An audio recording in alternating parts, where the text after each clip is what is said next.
It's a greeting in my own native language, which is Mixteco. I just said good evening to everybody here.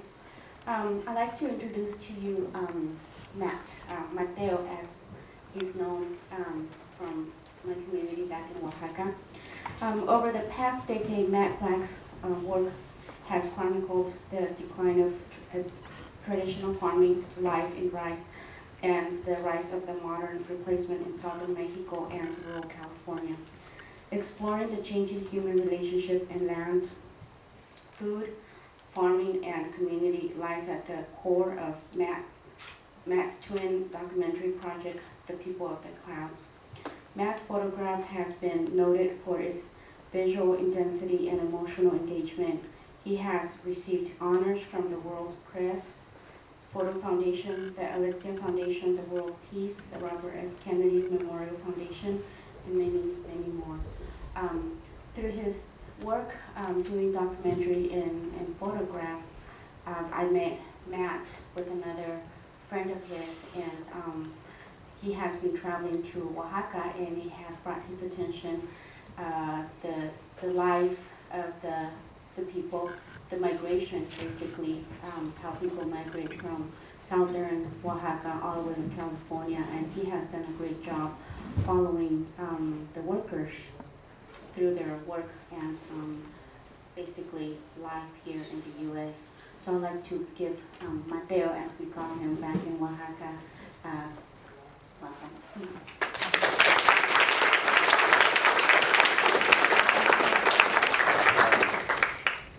Working? We've got a lot to cover tonight, but essentially the background, the context of this is just that, I'm a photographer here in the Central Valley. And I started noticing, I do stories about, life in small towns all throughout the Central Valley. And it was about 10 years ago, actually, here, very close by Porterville, Plainview, that I first encountered migrants from Oaxaca. I heard that language that you heard Irma open the night with, I was just immediately captivated. Whoa, what is going on? Who are these people? Why are they coming? And over the course from that day until now, I've just watched this migration grow. And through my journalism, through my stories, I'm trying to answer the question of why. Right? Why? I think most people in this room tonight know what the life of a farm worker, farm laborer is like in the Central Valley. It's not easy. So I'm trying to understand, to go back to the very communities where people are leaving, to understand why. I've done a series of stories over these years. This is the most recent one, and it dealt with what happened to the community of Santiago Mitlacango, and the people here behind us are from this town. Across this region, there's a particular region in Oaxaca called the Mixteca. And across this region you have various factors, various things going on that are pushing people out to migrate. The economy is tanking due to NAFTA. There are other factors going on. People are having trouble hearing. Yeah, okay. Hopefully people heard at least some of that. You have various factors that are pushing people out to migrate. One of them is erosion. The region is one of the most heavily eroded landscapes in the world. It's lost, some parts have lost up to 15 meters of topsoil. I went down there about a year ago to do a story about that. And while I was looking around, I came across the town of Santiago Mitlacango, which is actually literally sliding downhill. Being destroyed. The land beneath the town had washed out. And okay, go ahead. We're going to have questions at the end, but yeah, shoot. The town that we're going to be talking about tonight is sliding downhill on Mars. I understand that. Yeah. The name of the town. Santiago Mitlacango. So we're going to talk about the night. So what I'm going to do is I'm going to show my two movies, and then we're going to have the speakers from the community, and we're going to talk about what happened and the impact of that. So let's watch these movies.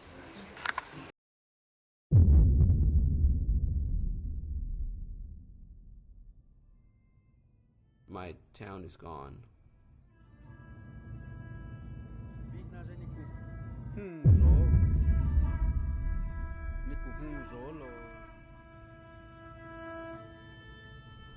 Everything that we had worked for is lost.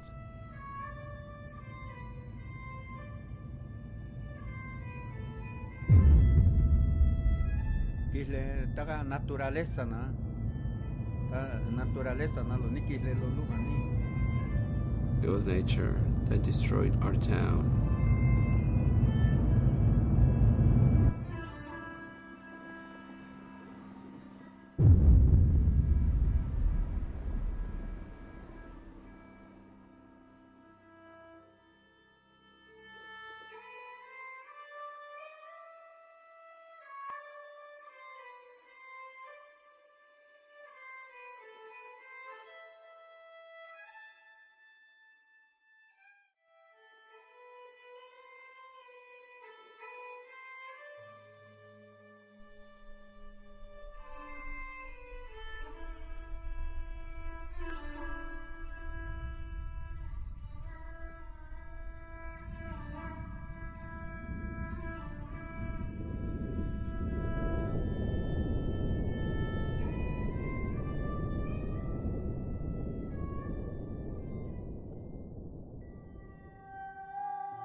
People lost their harvest, their home. Everything was taken away.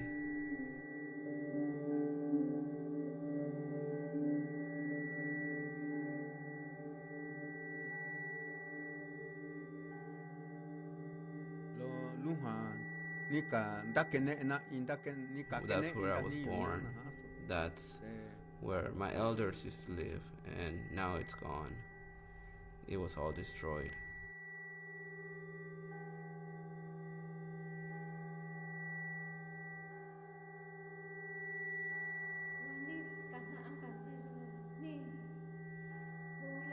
We're living in fear here.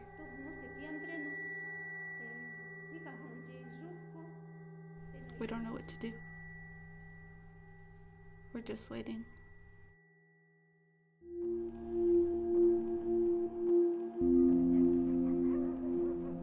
When I heard the noise, I thought to myself, what's happening? Are we going to die? Why were the rocks falling?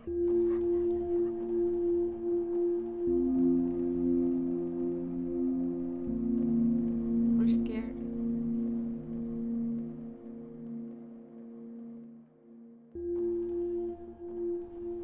Where are we going to go?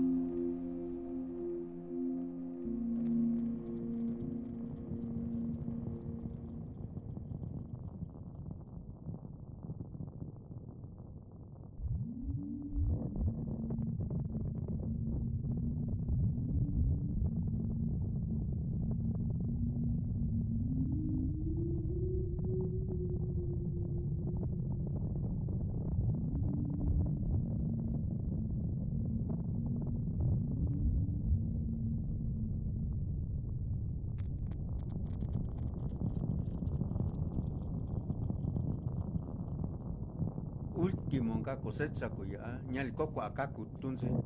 This is the last harvest. I won't be able to harvest anymore.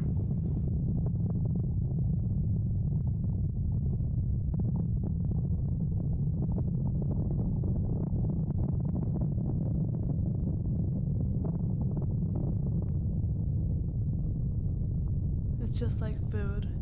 It's good one day and later it was rotten. That's how my town became.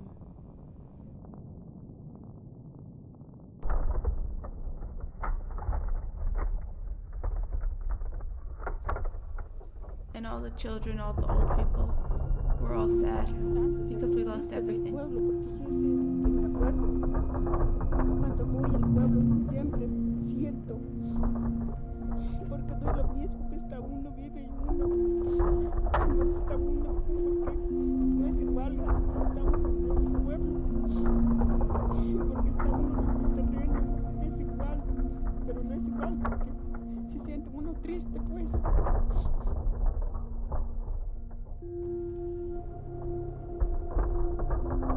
I think about how how it was before, and I ask God whether it will ever go back to the way it was.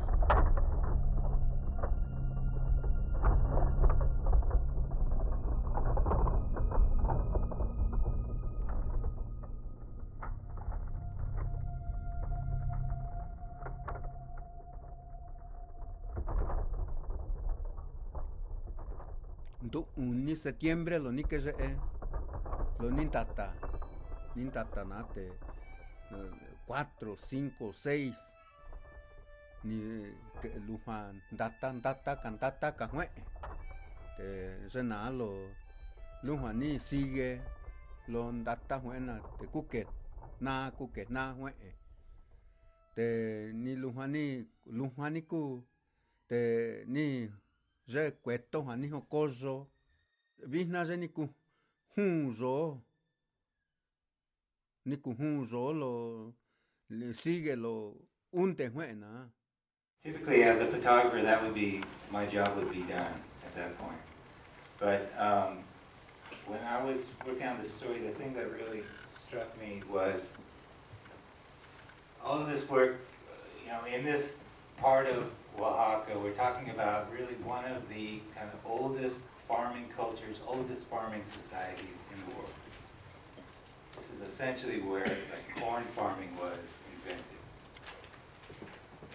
thousands and thousands of years ago. And over time, this connection to the land, the importance of land in culture it can't be overstated.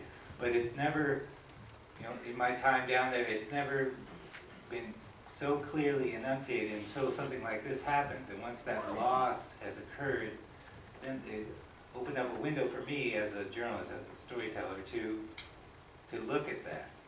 And while I was there, hearing people talk about the loss of the land and what that meant to them, it's really moved me. So I made a second video here that we're gonna watch. That's dealing more specifically with that, with this connection to the land and with the loss of the land.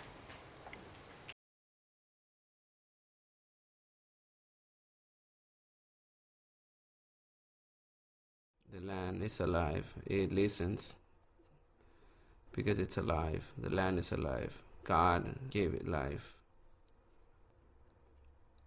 And the land is not ours. The land is God's land. Esclava del Señor, hágase en mí según tu palabra. Dios te salve María, llena eres de gracia, el Señor está contigo. Bendita todas las mujeres, bendito el fruto de tu vientre Jesús. Santa María, Madre de Dios, ruega por nosotros pecadores, ahora y en la hora de nuestra muerte. El Verbo divino se hizo hombre y habitó entre nosotros. Dios te salve María, llena eres de gracia, el Señor está contigo. Bendita eres en todas las mujeres, bendito el fruto de tu vientre Jesús. Santa María, Madre de Dios, ruega por nosotros pecadores, ahora y en la hora de nuestra muerte. Ruega por nosotros, Santa Madre de Dios, para que seamos dignos de alcanzar divinas gracias y promesas de nuestro Señor Jesucristo. Amén.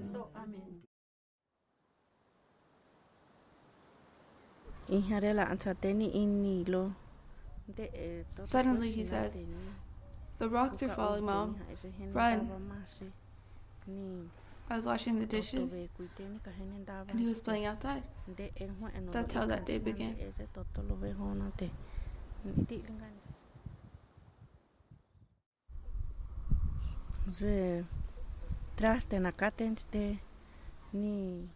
I took everything that was tied up, and we started running. At around 2 in the morning the next day, larger rocks began to fall again. We could see larger rocks that looked like towers that were alone. That tower fell. The earth shook. All the rocks began to fall, and the cracks began to bend towards the houses, and they kept running through the ground. So now we see that all the houses are destroyed, and we're left with nothing. And we don't know what it is. We don't know what's happening here.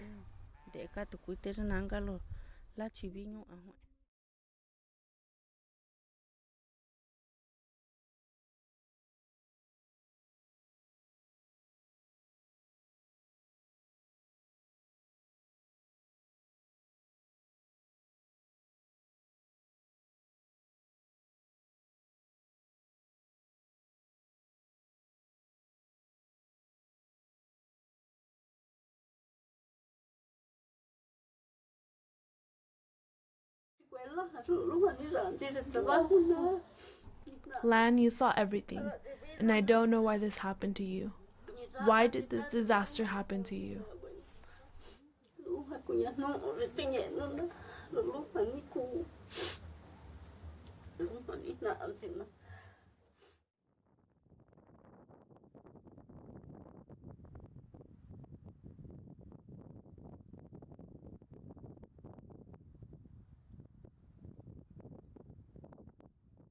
We went to go harvest with fear because we could be consumed by the land. We've been suffering for 4 months. We have nowhere to go. We're going to harvest this year, but what about next year? We don't know what to do. What's going to become of us?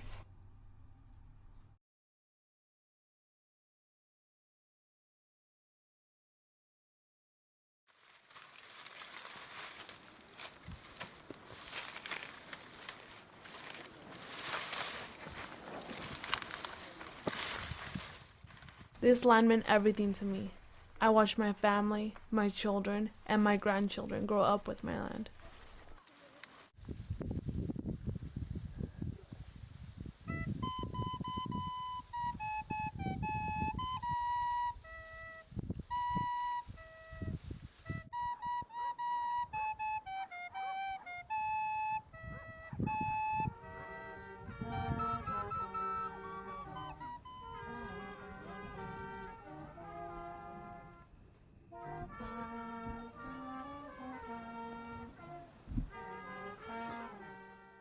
And now that my land is gone, it's like I've lost my mother and my father. Along with the land, they've died. And that's my pain. I look around and my land is dead. I look at my house and I feel sad about what happened to my land. I go back and these feelings for my land overwhelm me. It is like there's a dead person in my house, and that dead person is my land.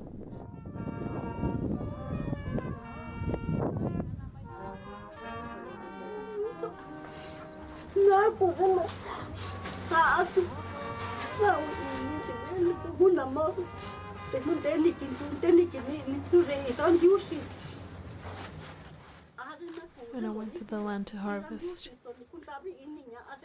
it was the last time I would ever eat from the land. When I look back, I think about how much it took care of me.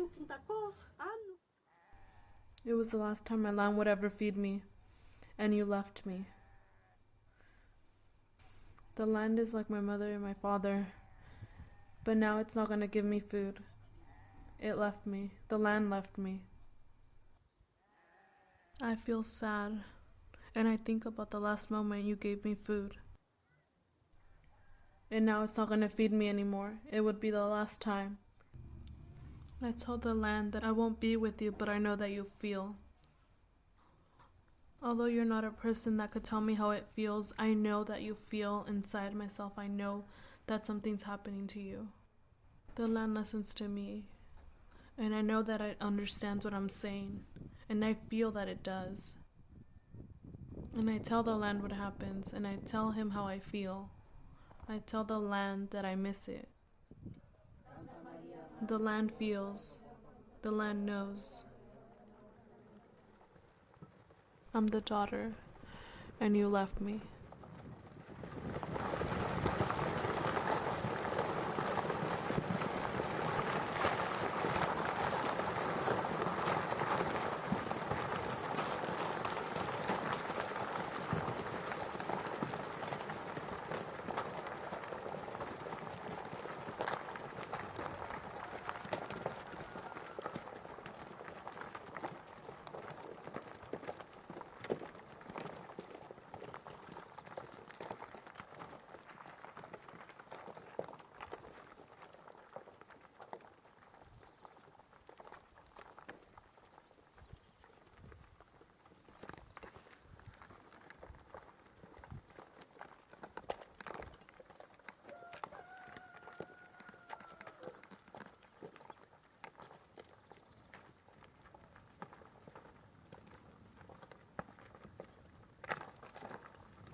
With the migration, many of us have traveled quite a few years that we've come and live here in California. And we left our family and we left many things back home. But as well, we brought some of our traditions with us, how to stay together, stay organized, have a comité or a committee, which is very common and typical back in our town. And that is how most of us survive here through our local comité, where people, we're all over California, Washington, Oregon, but people are united and organized and they form their comités. For example, Santiago Mitlatonco, the people are not alone, and here in California they are together, they form a comité, and they are trying to find a way how to help people that stay behind, mostly the elders that live back home. And that is how they started their comité. They form a committee, which is 5 individuals. We were fortunate to have some of them here with us tonight, and they have been really, really good and active in trying to find a way how they can help their community back home. And with that idea and help from Matt of doing this kind of presentation, we recently had another really good turnout in Fresno at the Art Museum, which was possible for Matt's behalf in the comité. And so we wanted to bring them here so that they can, give a small talk with you guys, and just kind of for you to know that, we are working with the comité here, and they're here to just kind of greet.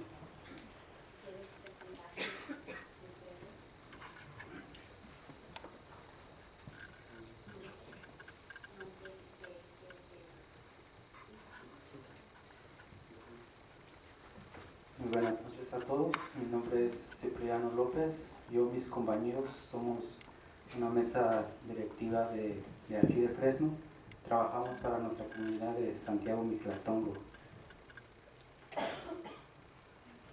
His name is Cipriano Lopez, and he's a member of the comité. And what I didn't mention to you is that the town of Santiago Mitlatongo here in Fresno are the ones who assign and appoint 5 members to be part of the comité. Muy buenas noches a todos. Mi nombre es Cosme y yo también soy un representante de la mesa. Gracias. Cosme Benítez. Cosme Benítez, and he's also part of the comité.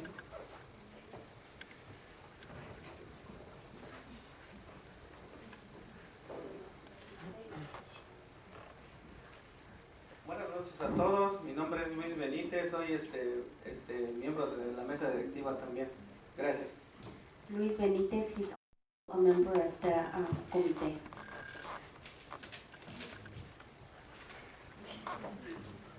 Buenas noches a todos, mi nombre es Cristina Bautista, pues también soy apoyo para los compañeros voluntario, como pues para más que nada para apoyar a la comunidad en lo que pasó el desastre de esta naturaleza.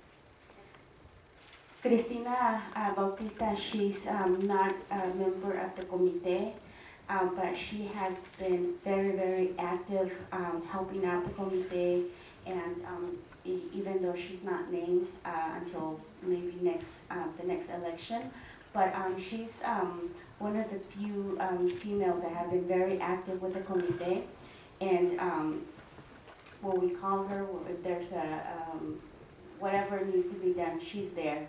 And it's always a pleasure to have her around. She has a really great knowledge of the town also, so if there's questions or anything that you guys like to know, she's also, she has a lot of information, and we just like to have her.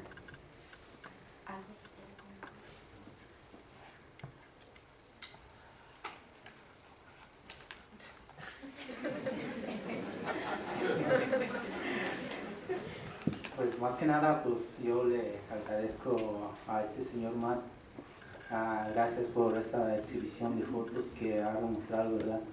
Por así de que pues, hace como el año pasado fuimos afectados por el desastre natural ahí en nuestro pueblo y pues ahora sí de que pues, es muy triste lo que nos pasó y pues espero de que pues, esta foto que miraron ahorita pues que le haya gustado. Es todo, gracias. So basically, just being grateful to Matt with this idea of going around talking about the film, the photographs, and that it has been helpful not only to educate people, but for us, for them to have an opportunity to help the people that are left behind. As you can tell from the video, there's not much left behind. People live day to day, and they survive by harvesting their corn and beans, but now that the land's been destroyed, they don't have anything. Just from, if they have family here in California, they have some help, but if not, right now people they don't have a place where to live. They're in a very, very bad shape back home. So the help that they get is from their family that are living here in California. Also, we have another member from our community, Leoncio Vasquez. He will talk to you a little bit more about the migration, about the effects of the migration with the people here in California. Leoncio?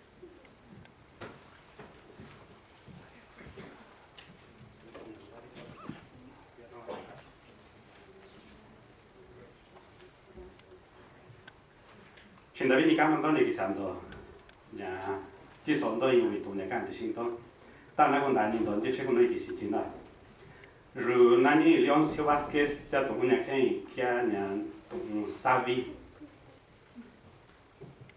y creo que por ahí anda un intérprete, ¿verdad? How many speak Spanish?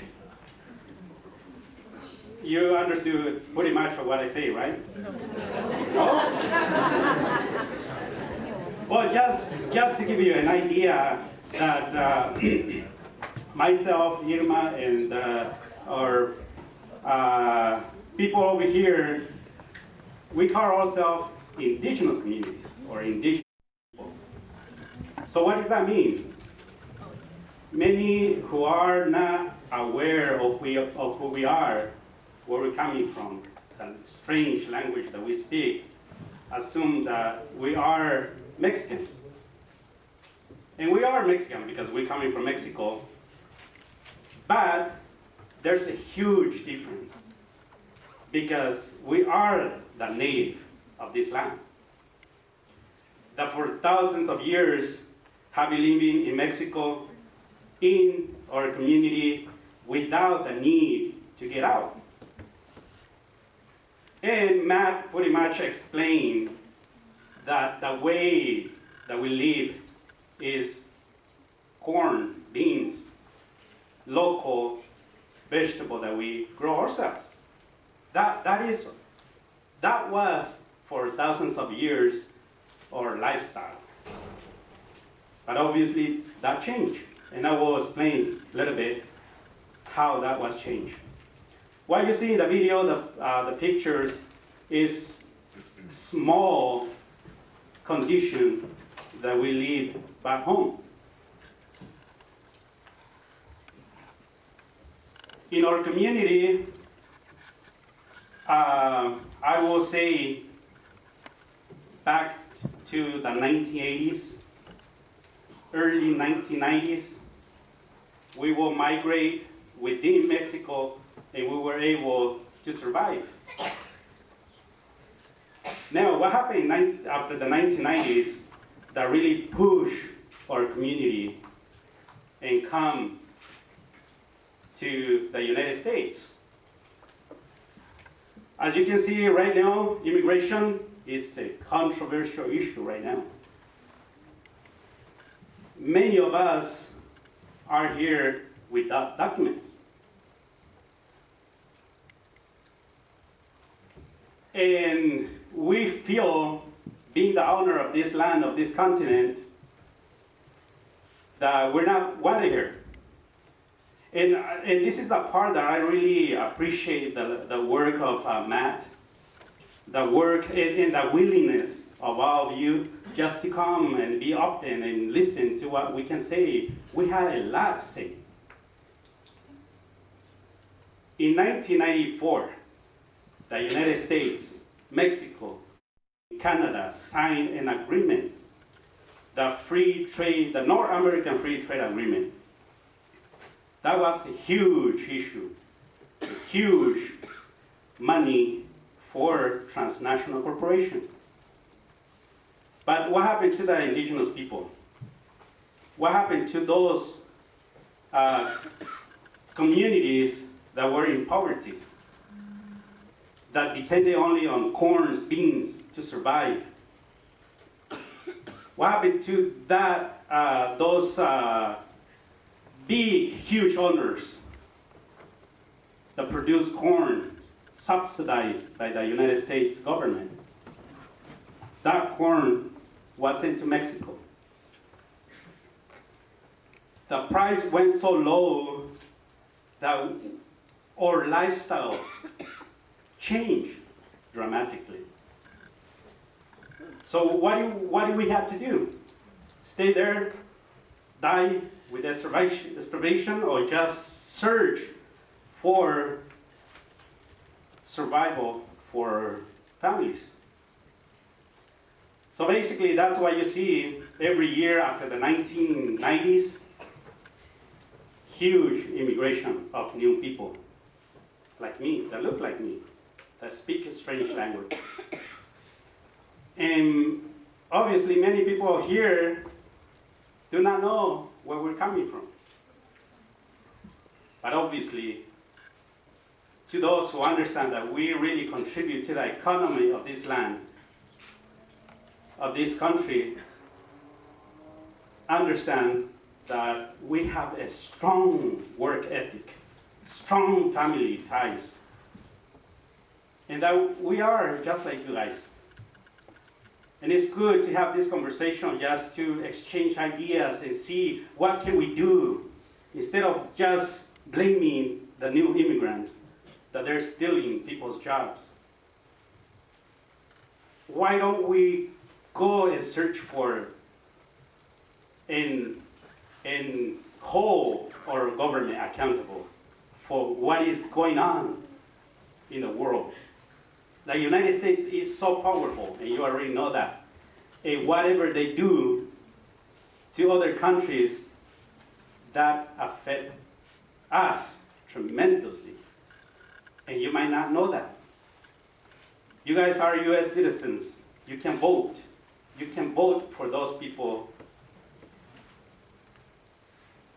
that really want to stop immigration, that they're not looking for cheap labor, just as they are doing with us right now.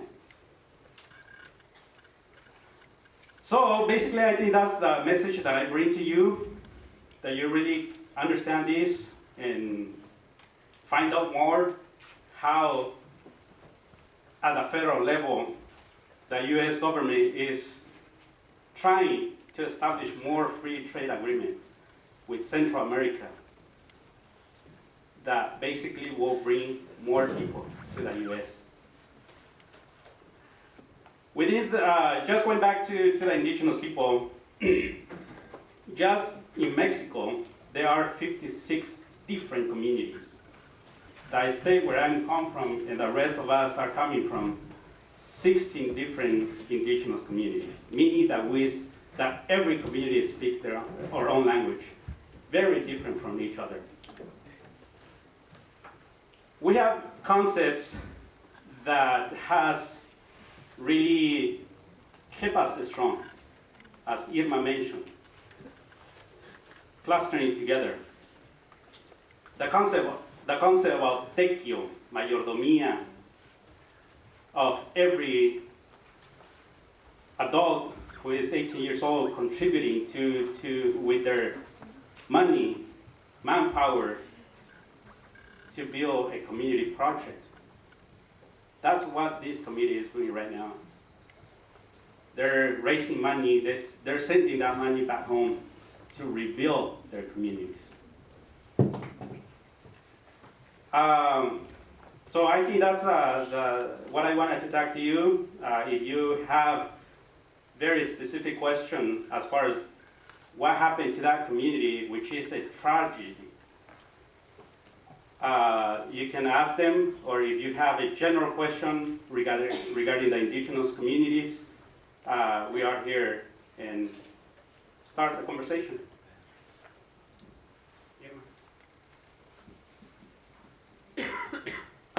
Well, thank you. Gracias, Leoncio.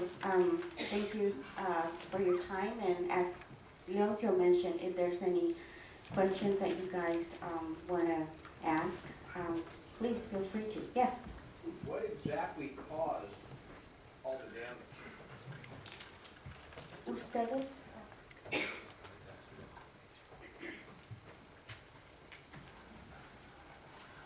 When it happened, no one knew.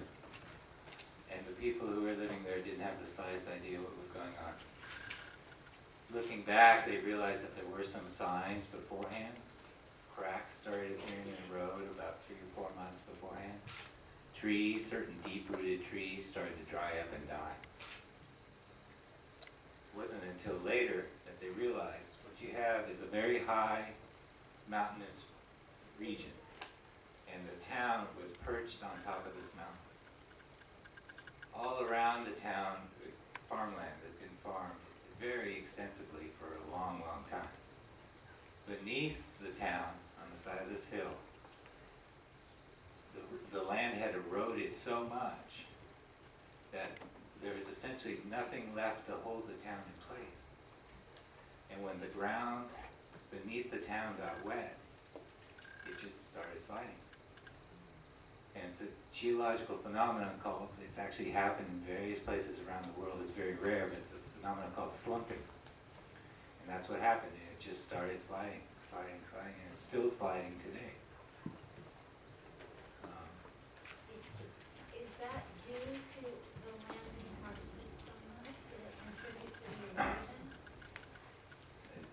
The soils there, they're very rich ground. It's very fertile farming area, but it's a mountainous region.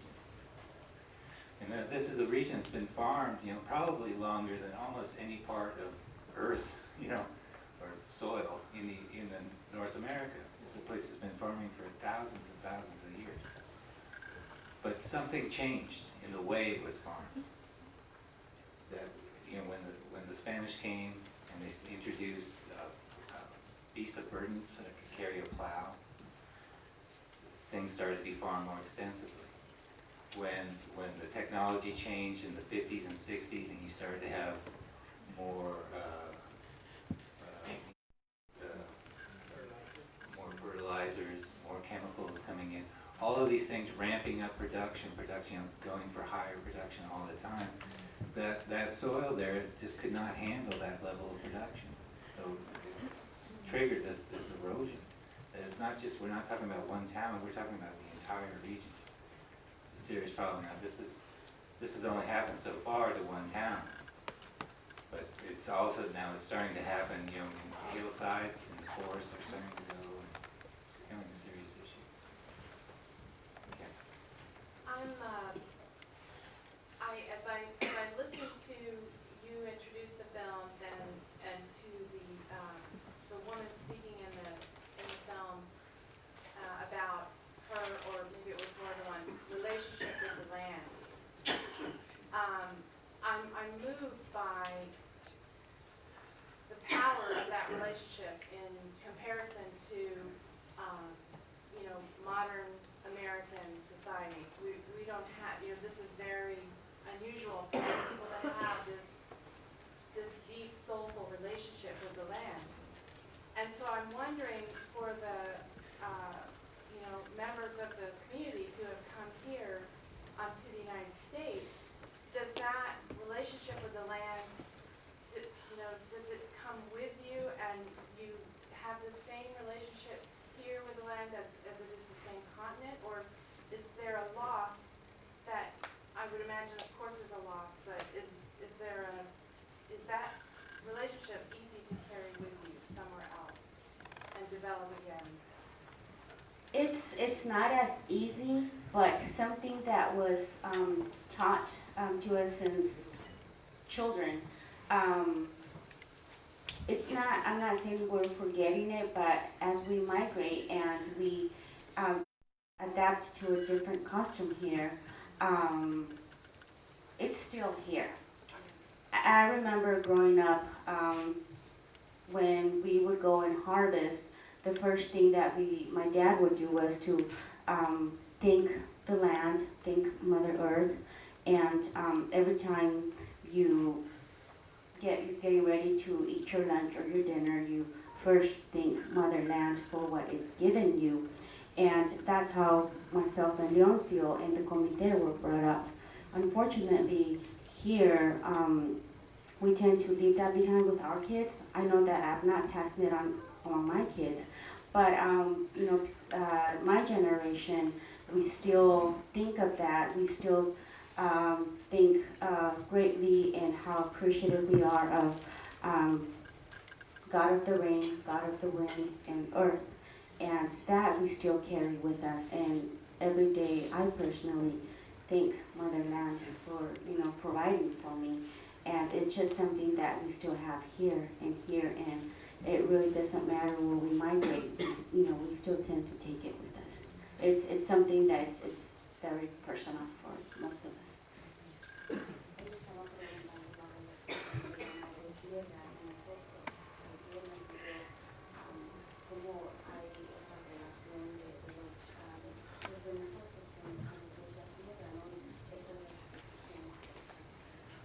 Any other questions? Yes. About how many people are involved in this community? In this specific community? Yes. Como cuántas son en la comunidad central de la comunidad tan grande?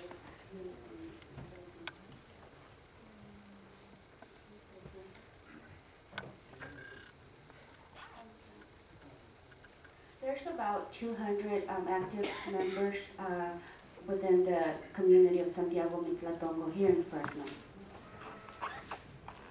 Any other questions? Yes. What can we do besides vote to help? I'm sorry? What can we do besides vote to help? It's a good question. ¿Qué pueden hacer ellos para ayudar? Pues lo que nosotros pedimos de ellos es económicamente para apoyar en cuestión de maíz, frijol, porque pues ellos ya no tienen terrenos para cultivar. El año pasado pues como sea juntaron entre poquito por este año. There's, as you saw in the video, the town vanished. It's gone. Its church is gone. The local school is gone. Everything is gone. People are trying to do fundraisers here in California, and every single penny that they gather through food selling, raffle tickets, whatever, they send it back home. The most important thing what Leonzo just mentioned is that there's changes that can be done, and just making you aware of this whole situation. It just just awakening people of what the real situation is. Why migration? Why do we come to this country? Like Leoncio said, it's not really to take away jobs. There's a reason why people are migrating to the U.S. And just you being here, it's very helpful, because now we know that you know our background, why we're here, and this is just one simple story what happened to one of our communities back home.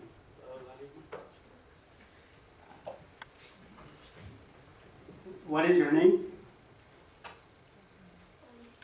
Alicia. Alicia. Great. Wow. That is great. I'm so happy that you guys brought your children. Miss Black over here. I was trying to bring my children as well. I kind of always take them everywhere I go. It's great. It's great that you listen to us, and that somehow this knowledge that you guys are getting and research more, especially if you're students trying to educate other people. Support us, because if we didn't have math, we won't be here. We always kind of searching for opportunities, but it is very hard to get those opportunities, because people just think about us, farm workers. They don't know, they only know how to farm the land. But as I mentioned, there are very, very strong traditions in our community that have kept us organized. We have built our own organizations to support each other, and we use those traditions, as I mentioned, take your collective work for the benefit of all. And I think that's what we're lacking in the United States, that in the thinking of individual, that I will do as much as I can so I can get ahead, don't bother the others. In our community, it's very different. We tend to care for each other. And I think that's what I'm missing here. Talk to your neighbors, understand their problems, to our communities. We value that a lot.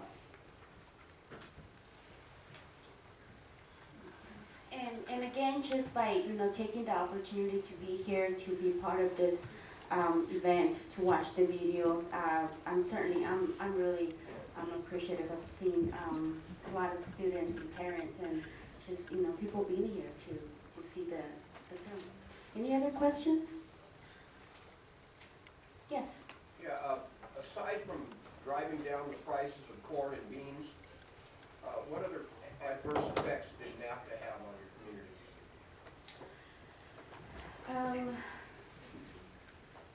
I can say that people that had little business, small business, like little corner stores, that was not successful anymore. Why? Because the bigger business kind of crashed that small business, and so people that had their little tiendita at the corner and were able to serve that community, when Walmart, McDonald's, when other bigger corporations established, that kind of like erased that whole thing on the map, and people had to shut their little business and go to California or somewhere else.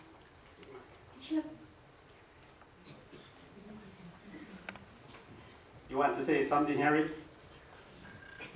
What I also want to mention is that, the move of jobs from the United States to our country. They're building maquiladoras, factories in our community where they make you believe that they're providing jobs for these poor people. But what do? Again, exploiting them, making them work very long hours, not providing them what they will provide to workers in the United States. So that is why the NAFTA is so popular, because they kind of bring cheap labor to the United States. They send the business over there, exploit those who are left behind. So this kind of situation, I think we need to really understand it and do something about it if we really care about people. Right now, people work what they call minimum wage in Mexico. It's probably 110 pesos a day, which is about the minimum wage. That's about $10 a day. So who can survive with $10 a day, right? Maybe a meal at McDonald's. But if you're in Mexico and there's a maquiladora down there, there's job, you can make 110 pesos working the whole day, making really pretty glasses for Forever 21. They sell it here for $20, $30. That's cheap labor in Mexico. There's a lot of Starbucks in Mexico. they're the same price here, but people can't afford it there.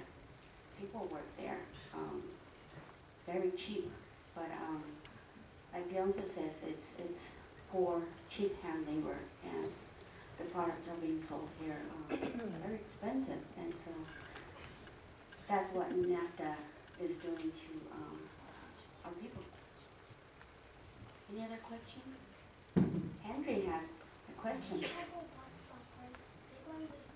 I'm sorry?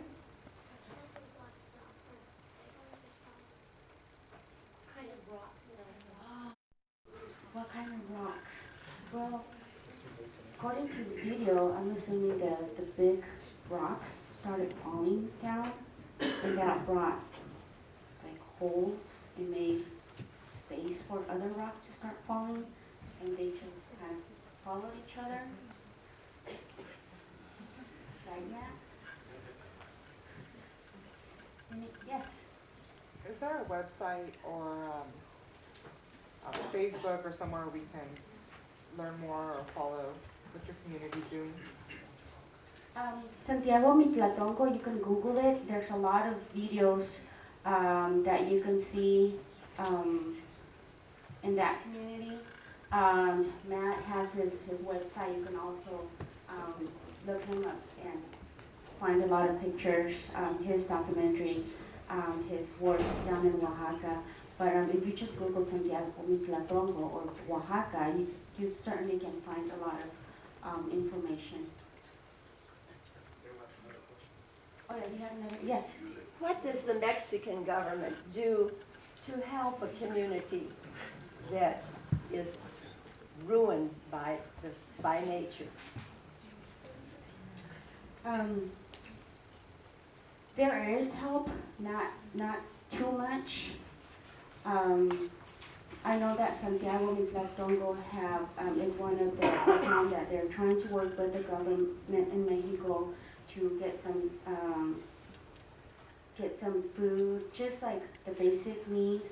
But again, it's going to take more than that to kind of start the whole town again. I will ask if they have like recent information as to how the government is helping their town.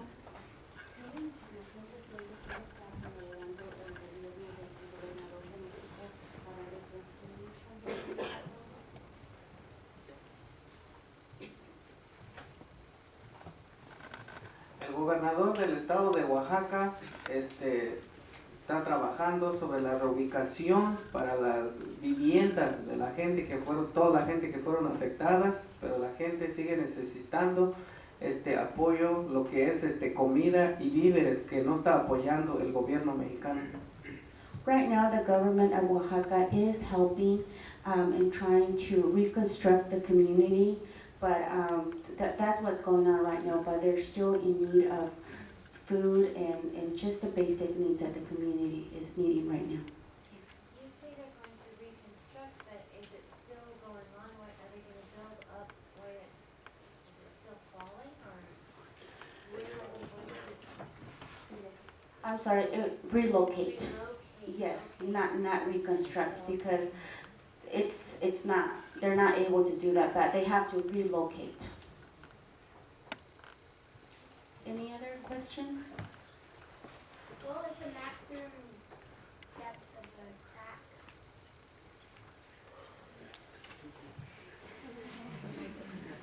You could have asked me at home, Marianne.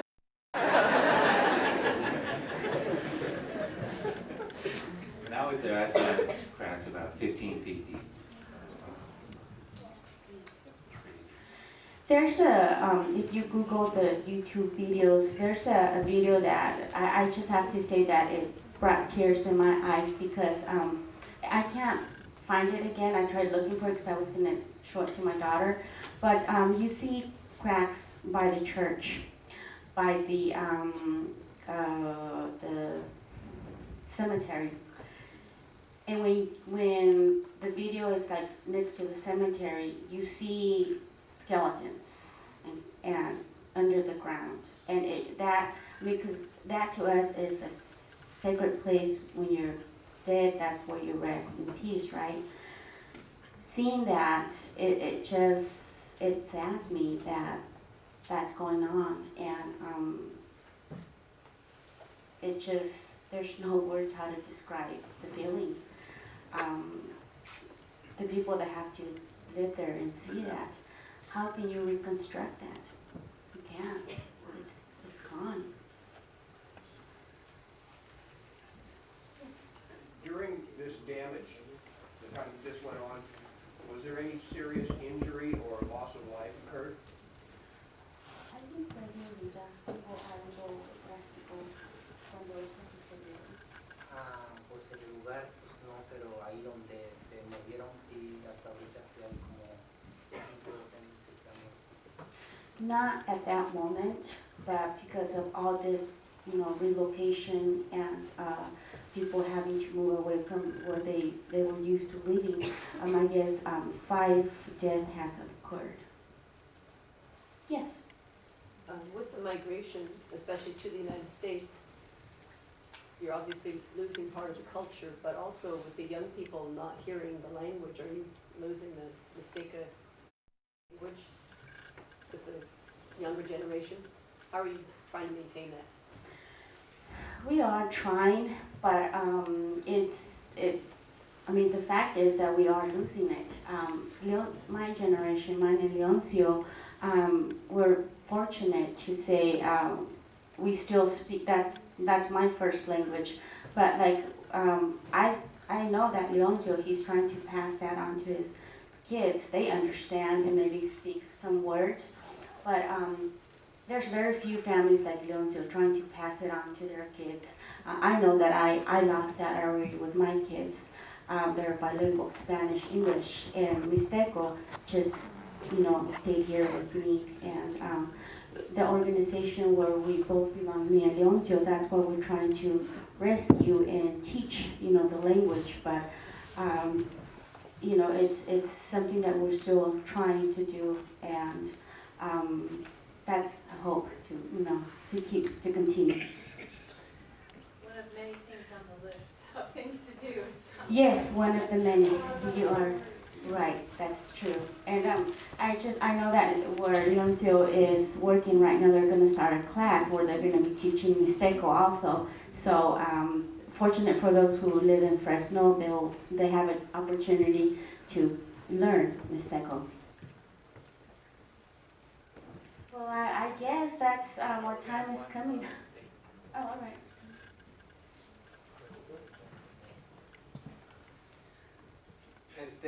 Otra vez le quiero agradecer, mi nombre es Luis Benítez, y darles las gracias por haber asistido a este evento, que han tomado la conciencia de lo que está pasando nuestra comunidad Santiago Miclatongo, y quiero agradecerles infinitamente al señor Matt, que pido un aplauso para él por el trabajo que hace.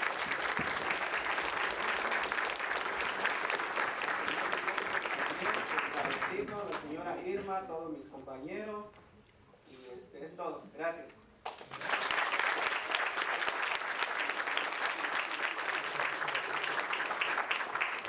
And again, thank you very much from the comité, and Señor Luis Benítez, he thanks all of you for taking your time and opportunity to be here, and thank you to Matt, Leoncio, and just the comité, and thank you for having us here.